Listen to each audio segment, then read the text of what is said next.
Ito po. Ito po. Naglalaro po si Ganda. Hindi niya po alam kung alin po yung paglalaroan niya, kung yung styrofoam po ba o yung bola doon na kulay blue. Yun po.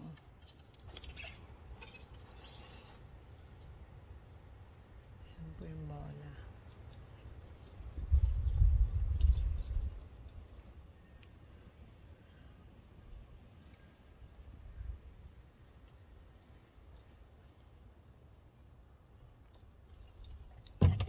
Wee! Ini, get the ball.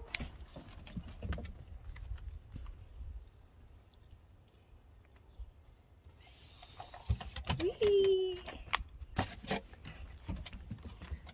Bali, wala lang po sa kanya na sobrang lamig po. Sobrang happy lang po siya na makapag-play po doon sa styrofoam po na yun. Hala?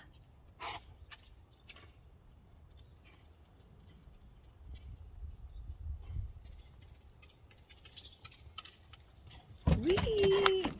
Gimme!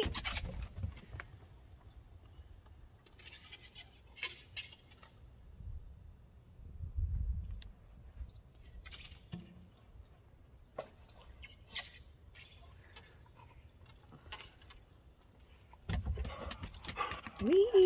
Gimme! Ay, hello!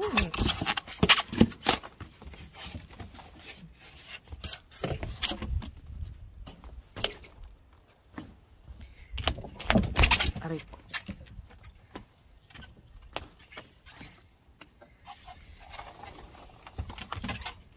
Get the ball right there. Get it.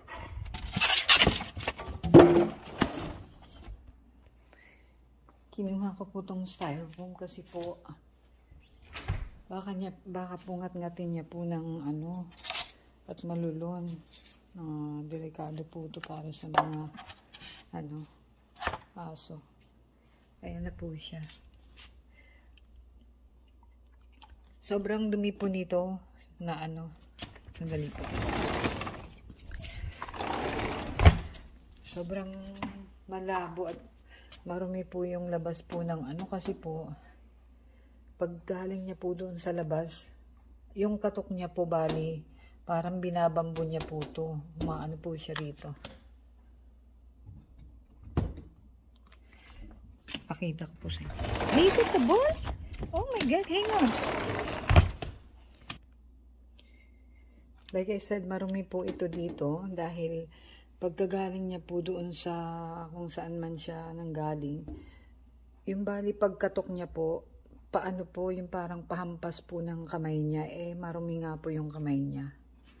Kaya ganun po. Kaya malabo po yan. Kahit anong linis gawin mo dyan, hindi po yan magbabago. Maliban pag wala po dito si Ganda. So, ganito ko po si Ganda nilalaro. May dalawa pong bola. Ayun po yung isa na yun. At ito po. So, gagawin ko po, ihahagis ko po. Ihahagis ko po to. Tapos, kunin ko po yung isa. Ihahagis ko po to, like, tingnan niyo po. There, grab it! So, pagbalik niya po, naka-ready na po yung put it down! Come here, look! Ganda, look! Bring the ball! Come here! So, ang mangyayari po, kukunin niya po yung blue ball na yon. Ilalagay niya po rito yan. Sasabihin ko po sa kanya na dalhin niya po rito tapos iluwa niya po. Pagkalawa niya po doon sa kulay blue na yon, ihahagis ko naman po itong isa na to. Yung parang pinagpapalit-palitan ko lang po para hindi po kasi iniisip ko po baka pag naisipan niya pong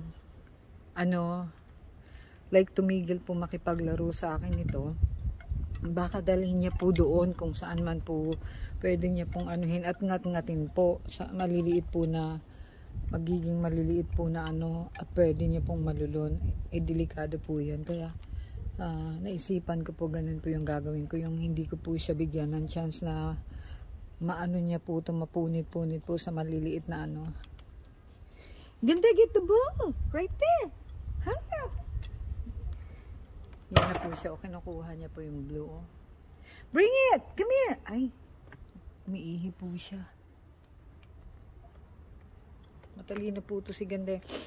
Ganda, bring the ball! Get the ball! Get it! Hurry up! Get the ball right there, the blue ball. Get it! Hurry! Ano po kinukuha niyo po? Get the ball! Baka dudumi po siya. Sobrang lamig po. Wala pong snow pero sobrang lamig po. Pag ganito po na sobrang lamig, pwede pong umulan ng yelo pag hindi po mamaya bukas. Basta hindi lang po bumaba po yung yung temperature po. Kaya sobrang lamig po. Si Ganda, meron po yan siyang damit. Kaya lang po, na-misplace ko po, like, parang inano niya po yun eh.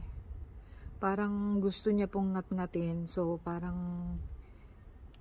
kinuha ko po yun sa kanya. Tapos, hindi ko na po maalala kung saan ko po nalagay. Or, iniisip ko naman po, baka po, parang iniisip ko rin, parang naalala ko rin po na parang inagaw niya po yun sa akin. Tapos, binitbit niya kung saan man at hindi niya na po naibalik sa akin. Kaya, ayan po, wala po siyang damit. But, umaano naman po siya yung, ano ba to, yung magala-gala po siya. Kaya parang, kahit papano na-exercise po siya at medyo naiibsan po yung ginaw niya, ganun po. Kasi nga po kumikilos-kilos po siya. Sobrang ano po kasi si Ganda, energetic po dahil like I said po, baby pa po yan. Mga 6 or 7 months na po ata yan siya. So ano po, marami po siyang energy. Lalo na po paglamig, kadalasan po dito lang po siya sa loob ng bahay namin. So, naiipon po yung energy niya. Tapos, paglabas niya po, kaya po pinapalabas namin siya para doon niya po ano yun. Ganda! Ganda, come here! Naman niyo po. Ito nga po pala, mapakita ko sa inyo. Mahilig po siyang mahilig po siyang magngat. Excuse me po, nagdidigay po ako. Mahilig po siyang magngat-ngat ng kung ano-ano. Tapos ito po ginawa niya. Oh. Yan po, yung ano po, yung mga halaman ko po, inaano niya po, hinuhukay niya. Yan po, oh. Hinukay niya po. Malalim po yan. Sa video po parang hindi, pero may kalaliman po yan. Hinukay niya po yung may tanim po ako dyan na tulip.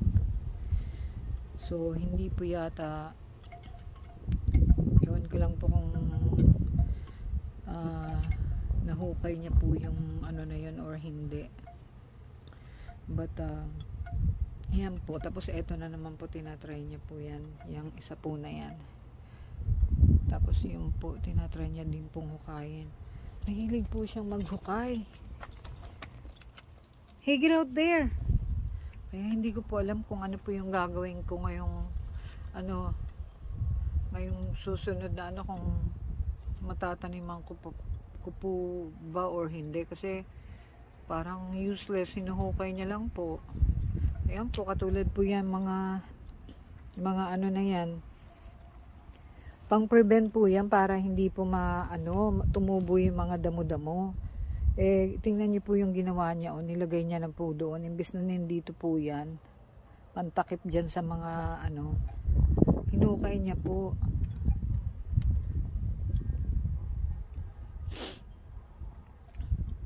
Kaya po, minsan po, po ako, nag-aalala po kay Ganda. like hindi ko po maiwasan hindi mag-alala sa kanya kasi po meron nga po siyang pagkakaiba sa dalawa po naming aso. Yung dalawa po doon lang po lagi sa loob ng bahay, hindi po sila kasing ano nito ni Ganda, kasing hyper. But nung mga baby pa po yun si yung dalawa kong aso, may pagka-hyper pero hindi po kagaya dito kay Ganda na si Ganda sobrang likot niya po.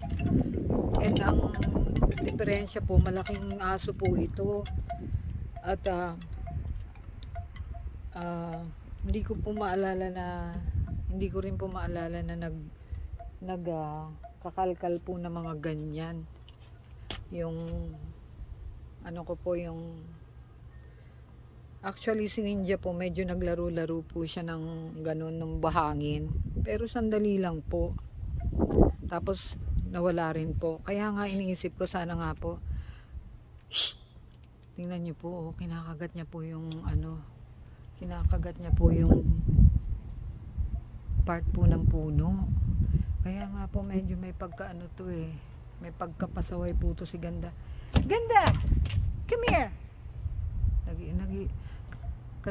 Kasi sabi ko lang po na baka mag-snow, tingnan nyo po kasi nga po sa sobrang lamig nag-i-start na pong may ano tingnan po natin kung maano po natin.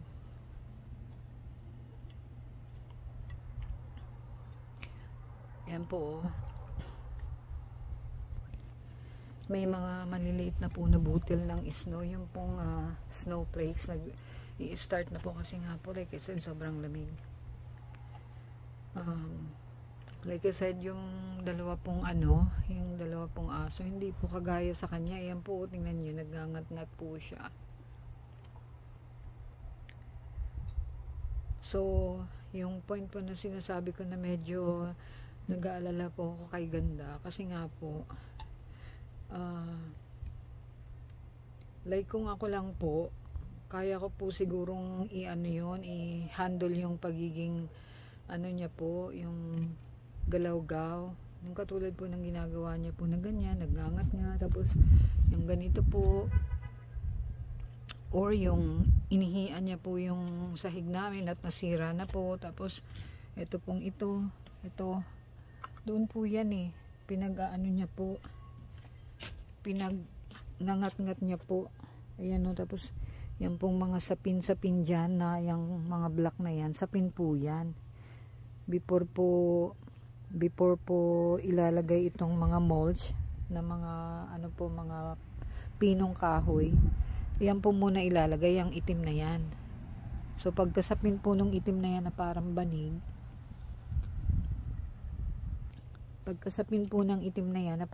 so saka po ibubuhos yung pong mulch. Kita niyo po, hinukay-hukay po ni Ganda, hinukay-hukay niya po, pinaglalaruan niya po yan, pinagpupunit-punit niya po yan. So kaya po like I said, minsan po nag-aalala po ako sa kanya kasi like I said, kung ako lang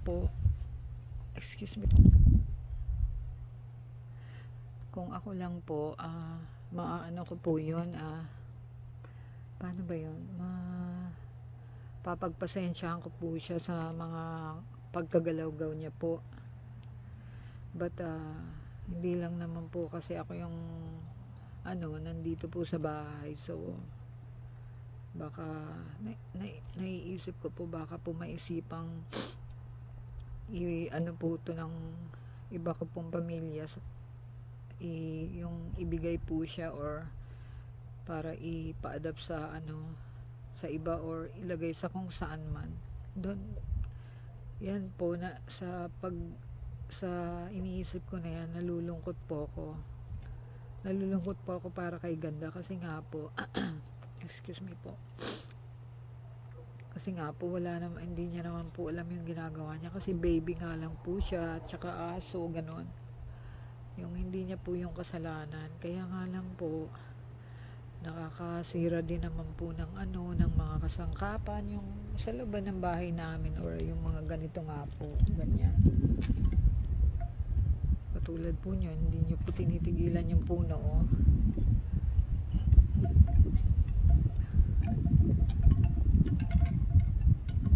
Kaya po ganon.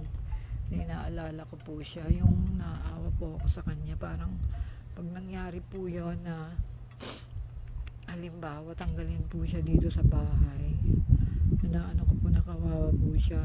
Yung parang wala man lang po siyang chance na ano po, yung medyo magkaedad ganon. But yun po. So sana po, I'm hoping na sana po pag naka 1 year na po siya, inaano ko po na pag siguro pag hindi na po siya baby, nag-hope po ako na mawawala din po or mababago din po yung pagiging malikot niya. Yung katulad po nga niya na nangangalkal po siya ng mga ano na yan, lupa, tapos yun po, kinakagat-kagat niya po yan. Kahit din po sa loob ng bahay, kung ano po yung mahanap niyang pwede niya pong kalkalin or kagatin, ginagawa niya po. So yun po yung inaalala ko, like I said, na baka hindi po siya ano ba to, yung matiis po ng iba ko pong kapamilya. Dahil nga po sa mga ganyan, yung naninira po siya ng kung ano lang pong maisipan niya po, na hindi niya naman po kasalanan. Kasi nga po, sabi ko po, ano po yan aso po yan hindi naman po yan tao. Tapos like I said, baby pa po siya. But I'm hoping na lang po na mawawala din po yung pagiging ano niya po, pagiging malikot at galawgaw. So ayun po, na-share ko lang po yan sa inyo. Naririnig niya po yung ano, yung parang ganito po, kasi mahangin po sa amin. Hindi niya po tinitigilan, hindi niya po nanginginig po yung kamay ko sa sobrang lamig. Hindi niya po tinitigilan yung puno. Kanina pa po siya dyan. Anyway, ano nga po pala sa inyo, nakalimutan ko po kayong batiin. Hello po sa inyo, and salamat po sa panonood nyo po. Na-share ko lang, kasi na-share ko lang po itong tungkol sa paglalaro po ni Ganda. Magalaw po yung camera kasi nanginginig po ako sa sobrang lamig. But salamat po, and ingat po kayo. Bye po sa inyo.